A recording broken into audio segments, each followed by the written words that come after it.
Subscribe कीजिए royal teacher को education संबंधी न्यूज़ तुरंत पाने के लिए। राजस्थान सरकार का बड़ा फैसला, इस वर्ष स्नातक और स्नातकोत्तर के विद्यार्थी बिना परीक्षा होंगे प्रमोट। स्कूलों में प्रवेश प्रक्रिया और अन्य गतिविधियां जारी। विद्यालय में तालाबंदी की सूचना के लिए खुलेंगे कंट्रोल रूम। स्कूलों को खेलकूद फंड का है इंतजार।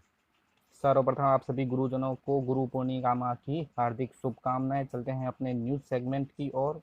बात करें अपनी पहली खबर की, तो इस वर्ष स्नातक और स्नातकोत्तर पाठ्यक्रमों में परीक्षाएं नहीं होगी। फाइनल ईयर की परीक्षाएं नहीं होगी। मुख्यमंत्री की अध्यक्षता में उच्च स्तरीय बैठक में लिया गया है निर्णय। राज्य सरकार ने कोरोना महामारी के संक्रमण की स्थिति के मद्देनजर इस वर्ष प्रदेश की सभी विश्वविद्यालयों, महाविद्यालय, तकनीकी शिक्षण संस्थानों में स्नातक और स्नातकोत्तर पाठ्यक्रमों में परीक्षाएं नहीं कराने का निर्णय लिया है। मुख्यमंत्री श्री अशोक गहलोत की अध्यक्षता में शनिवार को मुख्यमंत्री आवास पर एक उच्च स्तरीय बैठक में यह निर्णय लिया गया। मुख्य श्री अशोक गहलोत ने कहा है कि कोरोना महामारी के परिदृश्य को देखते हुए इस वर्ष उच्च एवं तकनीकी शिक्षा के स्नातक और स्नातकोत्तर पाठ्यक्रमों की परीक्षाएं नहीं कराई जाएगी तथा सभी विद्यार्थियों को बिना परीक्षा के अगली कक्षा में प्रमोट किया जाएगा। प्रमोट होने वाले विद्यार्थियों के अंकों के निर्धारण के संबंध में भारत सरकार के मानव संसाधन विकास मंत्रालय द्वारा आगामी कुछ दिनों में जारी होने वाले दिशा निर्देशों का अध्ययन का समुचित निर्णय लिया जाएगा। बैठक में उच्च स्तरीय राज्य मंत्री भंवर सिंह भाटी, तकनीकी शिक्षा राज्य मंत्री सुभाष गर्ग, मुख्य सचिव राजीव स्वरूप, अतिरिक्त मुख्य सचिव वित्त श्री निरंजन आर्य, उच्च शिक्षा सचिव श्रीमती सुचि शर्मा, सूचना जनसंपर्क आयुक्त महेंद्र सोनी सहित अन्य अधिकारी मौजूद थे। बात करें अपनी अगली खबर की, तो स्कूलों में होगी गांधीवादी विचारकों की विशेष कक्षाएं। अशोक गहलोत। मुख्यमंत्री अशोक गहलोत ने राष्ट्रपिता महात्मा गांधी के विचारों को जन जन तक पहुंचाने के लिए उनकी 150वीं जयंती वर्ष के कार्यक्रमों को एक वर्ष और बढ़ाकर 2 अक्टूबर 2021 तक जारी रखने का निर्णय लिया है। साथ ही ग्राम स्तर पर साक्षरता मिशन के तहत शुरू किए गए महात्मा गांधी वाचनालय और पुस्तकालयों को फिर से खोलने और में गांधी जी से जुड़ा साहित्य उपलब्ध करवाने का निर्णय लिया गया है। साथ ही उन्होंने कहा है कि हम प्रयास करेंगे कि नई पीढ़ी को बचपन से ही गांधी दर्शन के बारे में जानकारी मिल सके व उनसे प्रेरणा मिले। उन्होंने कहा है कि इसके लिए स्कूलों में गांधीवादी विचारकों और विशेषज्ञों की विशेष कक्षाएं आयोजित की जाएगी। मानव संसाधन विकास मंत्री के समक्ष शैक्षिक महासंघ ने रखी शिक्षकों की समस्याएं। ऑनलाइन वार्ता में राष्ट्रीय और शैक्षिक महासंघ के प्रतिनिधि ने की चर्चा। इस वर्ष स्नातक और स्नातकोत्तर के विद्यार्थी होंगे बिना परीक्षा दिए प्रमोट। सीएम की अध्यक्षता में उच्च स्तरीय बैठक में लिया गया है निर्णय। इनकम टैक्स रिटर्न के बारे में दोस्तों मैं आपको बता ही चुका हूं कि अंतिम तिथि है वो 30 नवंबर 2 तक बढ़ा दी गई है।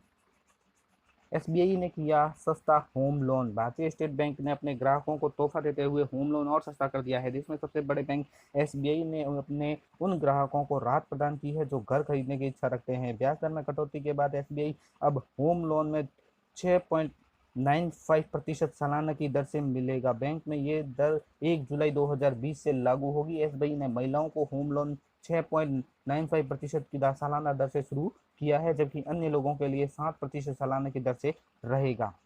महिलाओं के लिए टर्म लोन 6.95% से लेकर 7.0% सालाना और मैक्सिमम लोन की ब्याज दर 7.30% से 7.65% सालाना रहेगी। गैर नौकरी पेशा लोगों के लिए ब्याज दर 0.15% ज़्यादा रहेगी। इससे पहले बैंक ने जून के दूसरे सप्ताह में अपने एक्सटर्नल बेंचमार्क लिंक को रेट को 7.05% से घटाकर 6.65% कर दिया था। बात करें अपनी अगली खबर की, तो नो स्कूल नो फीस मुहिम बढ़ने लगी। ऑनलाइन एजुकेशन के नाम पर फीस वसूलने के विरोध में उतरे अभिभावक। नो स्कूल नो फीस के विरोध में अब स्कूलों में पढ़ने वाले बच्चों के अभिभावकों की नाराजगी बढ़ती जा रही है। लॉकडाउन के चलते प्रदेश में सरकारी और निजी स्कूल पिछले करीब 4 महीने से बंद पड़े हैं। ऐसे में निजी स्कूल और ऑनलाइन एजुकेशन के नाम पर अभिभावकों से जबरन फीस वसूलने के मामले लगातार सामने आ रहे हैं, जिससे अभिभावक एकजुट होकर फीस वसूली के विरोध में वो एकजुट हो गए हैं।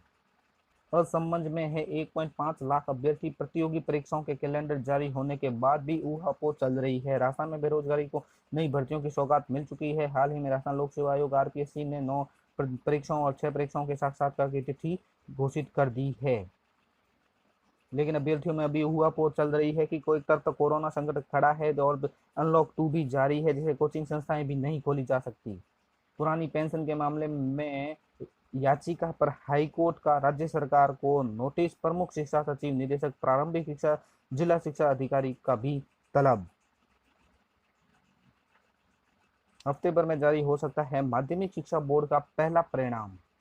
स्कूलों को है खेलकूद फंड का इंतजार। 115 प्राथमिक उच्च प्राथमिक स्कूलों को मिला 11,75,000 का बजट। अधिकारियों ने कोरोना काल में बताया देरी का कारण। स्कूलों में प्रवेश प्रक्रिया और अन्य गतिविधियां हैं जारी। प्रदेश में अनलॉक 2 के तहत स्कूल कॉलेज और फिलहाल तो बंद है, लेकिन स्कूलों में प्रवेश लेने, टीसी देने, क्रमोन्नत प्रमाण पत्र एवं अंक तालिका जैसे आवश्यक कार्य के लिए विद्यार्थी स्कूल आने जाने लगे हैं। अध्यापकों ने बताया है कि स्कूलों में पहली से 8वीं में पढ़ने वाले छात्र छात्राओं को कक्षा क्रमोन्नति प्रमाण पत्र, 9वीं 11वीं विद्यार्थियों को कक्षा प्रमाण पत्र के साथ अंक तालिका पर वितरण किया जा रहा है और साथ ही विद्यार्थियों को नव प्रवेश भी दिया जा रहा है। 15 जुलाई तक प्रथम प्रवेशोत्सव होगा। विद्यालय में तालाबंदी की सूचना के लिए खुलेंगे कंट्रोल रूम। माध्यमिक शिक्षा निदेशक ने विद्यालय में होने वाली तालाबंदी को रोकने के लिए प्रयास शुरू कर दिए हैं। इसके तहत संयुक्त निदेशक स्कूल शिक्षा निदेशालय कंट्रोल रूम खोला जाएगा। आप सभी गुरुजनों को, साथियों को गुरु पूर्णिमा की एक बार फिर से हार्दिक शुभकामनाएं। गुरु ब्रह्मा गुरु विष्णु गुरुर्देवो महेश्वरा, गुरुर साक्षात परम ब्रह्मा, तस्मै श्री गुरुवे नमः।